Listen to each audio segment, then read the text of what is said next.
as não recomendadas, que é para os cães. A nossa queridinha, eu falo queridinha porque eu gostava muito de vacinar os animais com a Leishtek. E por que eu gostava de vacinar? Porque algumas regiões do Brasil são extremamente endêmicas para a leishmaniose, tá? E a Leishtek, ela foi desenvolvida aqui na minha Minas Gerais, né? Ela foi desenvolvida em Belo Horizonte, pelo UFMG. Em Viçosa, que é onde eu tô falando aqui para vocês, onde eu trabalho, eu vivo, a gente não tem leishmaniose, é muito raro. Não vou falar que não tem, até tem, mas é muito raro a gente ter animais positivos para leishmaniose na minha região. Porém, Belo Horizonte, que é aqui pertinho, a capital mineira, mais ou menos umas 3 horas e meia daqui, a gente já tem, tá? E tem, assim, altíssima quantidade, Betim, Contagem, que é toda a região ali de Belo Horizonte, é muito caso de leishmaniose. E a leishmaniose é uma zoonose, passa pra gente. E a leishmaniose, gente, para quem não sabe, tem todo um histórico. Antigamente, era uma doença que quando nós médicos veterinários, imagina você em casa, você diagnosticou um animal leishmania positivo. E você tem que eutanasiar esse animal porque ele tinha leishmaniose. Às vezes, era uma leishmaniose que, assim, manifesta de uma maneira muito singela. Eu vou dar um exemplo de um animal que eu atendi na residência. Ele tinha um nódulozinho no olho. Um nódulo micro no olho. Eu avaliando, resolvi puncionar esse nódulo. Né? Logicamente, anestesiado, tudo mais, funcionei. O que deu? Leishmania. E aí, o tratamento, gente, não era permitido. O que tinha que fazer? Notificar e eutanásia. Imagina vocês, né, lutarem tanto para estudar, para salvar, e o animal que está com nódulo no olho ser eutanasiado. Então, é muito complicado todo o histórico da leishmaniose. Então, quando lançou-se a Leishmune e a Leishtek, eu lembro que eu fiquei muito feliz por terem, até que enfim, uma vacina que pudesse prevenir a nossa temida leishmaniose. E aí, a Leishmune começou a não ser mais comercializada e também não indicada, então chegou até a ser proibida de ser feita, e ficamos com a Leishtek. A Leishtek dava muita reação. Não era qualquer animal que conseguia realmente fazer todo o esquema vacinal dela, de reforço, né? 3 doses, depois anualmente, não podia atrasar mesmo. Tinha até uma faixa que permitia-se, né? Dias antes ou dias depois, você aplicar. Mas, se não, tinha que recomeçar todo o protocolo. Então, assim, era uma vacina nova no mercado, muito potente, que causava muitos efeitos adversos, mas, infelizmente, há 1 ano, ela foi classificada como não recomendada. Por quê? Por conta de problemas em lotes de fabricação. Então, alguns lotes tiveram algum problema na fabricação deles, não ficando, assim, seguros para ser administrados. Então, o que resolveu o Ministério da Saúde fazer? Vamos retirar todas as Leishteks. Quem já havia sido vacinado, tudo bem, ok, tá valendo. Mas vamos retirar, pelo menos enquanto não resolve este problema. Então, infelizmente, hoje ainda está proibido a gente fazer a Leishtek, tá? Então, não podemos fazer. Ela entrou provisoriamente, se Deus quiser, como não recomendada, mas ela pode evoluir e voltar novamente como vacina não essencial, tá? Mas aí, olha um adeno para vocês já começarem a ter o raciocínio clínico que eu sempre falo em todas as aulas. A minha região, ela não é endêmica para leishmaniose. Então, aqui para mim ela é considerada não essencial. Mas para você de Belo Horizonte, que eu falei que tem leishmaniose, sim, em cada esquina tem leishmaniose. Ela é considerada não essencial ou ela é essencial? Entendeu que é uma coisa meio conceitual que a gente deve trazer para a nossa rotina e por isso não há protocolos e sim sugestões? Então já comecem aí pensando sobre a região de vocês, as doenças, né, o perfil do proprietário, o perfil do ambiente de vivência do animal, que isso tudo vai contribuir para vocês entenderem o porquê vocês devem vacinar e com quais vacinas devem fazer. Vamos prosseguir. Tipos de vacinas. Quais são os tipos que a gente mais vê? Então, vacina de vírus vivo atenuado, vacina de vírus morto e vacina de vírus e vacina recombinante, que está no próximo slide. Para que eu preciso saber isso? Vocês precisam saber isso porque varia de laboratório para laboratório e também por conta do tipo de reação imunológica que este animal vai desenvolver. Vacina, gente, é reação do nosso corpo e do corpo dos animais contra aquele vírus. Esse vírus, ele pode estar vivo, mas ele está atenuado, ou seja, ele está mais fraco ali. Ele não vai ser capaz de desencadear a doença em quem a gente aplicou, no nosso cão, no nosso gato. Então, eles são agentes vivos que são modificados ou eles são mais fracos, eles são atenuados. E eles precisam, então, de uma replicação no hospedeiro para a gente produzir a nossa imunidade. Ou seja, o nosso corpo e o corpo dos animais, eles vão produzir anticorpos contra aquele vírus que está fraquinho. Certo? Então, eu vou fazer com que o corpo do animal e o meu corpo, ele tenha um primeiro contato e ele consiga criar anticorpos de memória, tá? Para que se ele tiver contato de novo com esse vírus, ele já tem um anticorpo de memória, ele já vai conseguir debelar a infecção, tá? A infecção viral, por exemplo. Esse é o princípio básico de vacinas. E se a vacina for de vírus morto?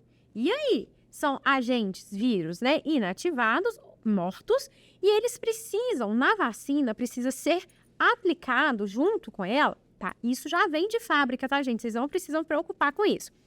Um adjuvante. E o que esse adjuvante vai fazer? Ele vai intensificar a resposta imune do hospedeiro.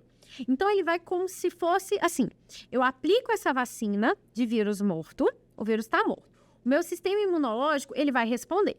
Só que como é vírus morto, ele não vai responder com tanta potência, sabe? Ele não vai criar aquela quantidade de anticorpos de memória. Ele vai ser uma resposta imune mais tímida. Então, para isso, os fabricantes de vacina colocaram um adjuvante, que quando em contato com o meu sistema imune ou dos animais, vai fazer com que o meu corpo vamos responder mais forte, tá? Então, a gente vai gerar uma resposta imunológica mais forte, mais acentuada. E qual que é o problema disso? Reações adversas. Essas vacinas de vírus morto, gente, o animal geralmente sente mais, sabe? Que a resposta imunológica dele é tão mais potente que o animal ele fica mais amuado, mais quieto, mais prostrado, pode dar uma febre, tá? E aí a gente entra com uma gotinha de pirona. Mas é gotinha de pirona mesmo, tá, gente? Não é mais do que isso, porque eu não quero suprimir o sistema imunológico. O animal ele precisa ter essa reação imunológica, então é benéfico ele ter essa reação imunológica, só que não pode ser exacerbada. Então, uma maneira de eu dar uma controlada é eu dar uma dipirona para esse animal. Eu posso meter um corticoide nesse animal? De jeito nenhum, tá? Eu posso colocar um anti-inflamatório mais forte? Também não. Eu não quero suprimir a resposta imunológica dele, eu quero apenas modular essa resposta imunológica. E, além disso, a gente tem vacinas recombinantes, onde a gente tem vírus ou bactérias, tá? Contendo sequências genéticas recombinadas. Isso tudo para estimular também a imunidade do hospedeiro, a imunidade de quem está recebendo essa vacina, mas a recombinante é mais incomum para a gente aqui no Brasil, tá? É mais comum vírus vivo e vírus morto ou atenuado, tá? Locais de aplicação. Ai, por que eu preciso saber disso? Gente, vocês precisam saber de uma coisa de vacina, é vacina em gato. Onde aplicar. E a importância disso aqui, tá? Por quê? A gente acha que é besteira até a gente pegar um caso. Aí, quando a gente pega um caso, aquilo fica na nossa mente, a gente fala, até que não era tão besteira mesmo que a Thaís falou lá, tá? Que é o quê? O gato, gente, ele tem uma chance de desenvolver um sarcoma de aplicação. E o que é um sarcoma de aplicação? É um câncer mesmo, tá? O fato de você fazer aplicações em certos locais do gato vai desenvolver um mecanismo que este animal ele pode vir a demonstrar para vocês nódulos no local e isso virá um câncer. Ai, Thaís, isso está relacionado com alguma coisa que tem na vacina? Não. Isso é locais de aplicação. Então, gatos, a gente nunca aplica nada. Absolutamente nada. Guardem isso. Na região interescapular, então vou mostrar aqui para vocês, acompanhem na figura. Então, nessa região aqui, ó, entre as duas escápulas, nunca apliquem nada em gatos, nada. Ah, eu vou aplicar ali um soro subcutâneo. Não. Eu vou aplicar ali uma medicação para dor. Não. Não vai aplicar nada ali, tá? E também, outra região importante que a gente não deve aplicar, que a gente aplica em cachorro, é onde? Aqui na região sacral, do dorso sacral, tá? Não devemos aplicar nada.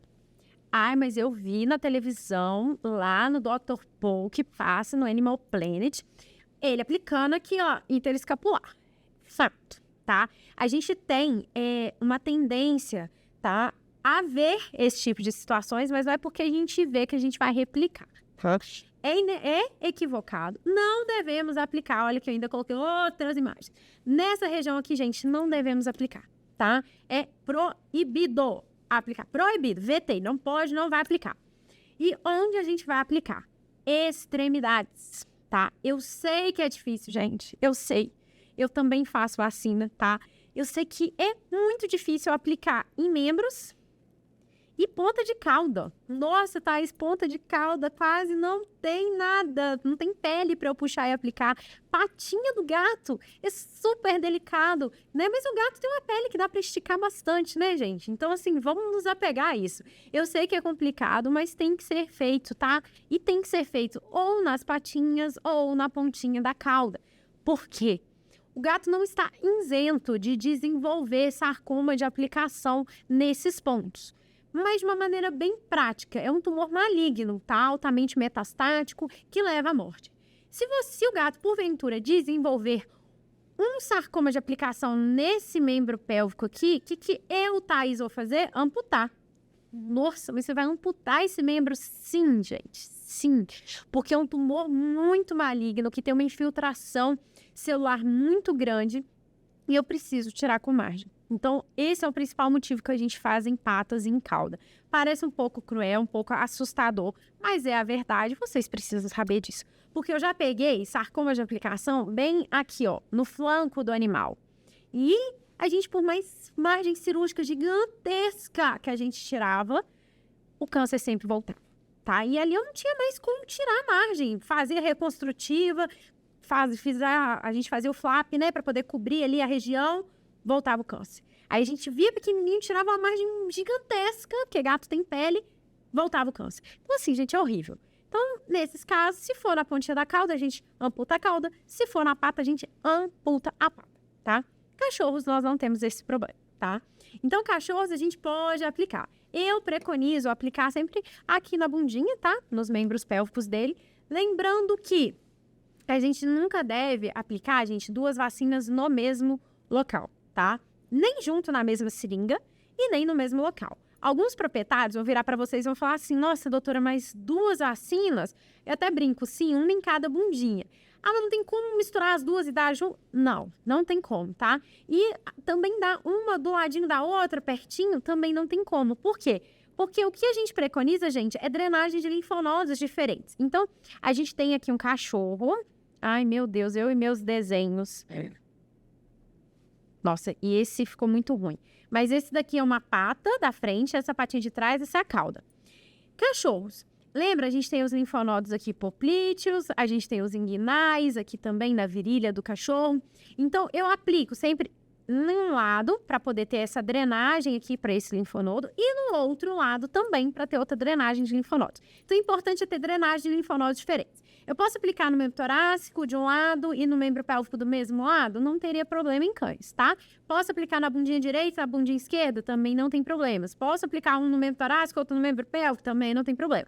Posso aplicar um do lado do outro? Tem problema. Não devemos. O que vai dar problema? É que a reação imunológica ela vai ser mais bem aproveitada se a gente fizer em locais de drenagem de linfonodos diferentes, tá?